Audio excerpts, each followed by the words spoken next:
Boss! Boss! Boss, buntis po yung tao. Yun po yung sabi ng doktor na nag-alaga sa kanya. Boss, pumayag na kayo. Kailangan niya ng tulong ko. Gusto ko siyang tulungan.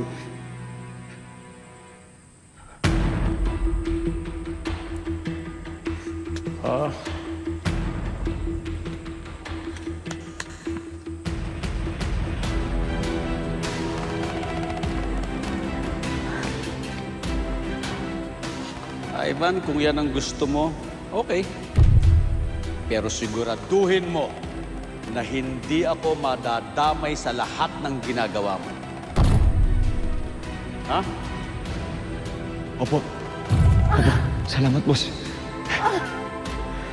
Salamat po.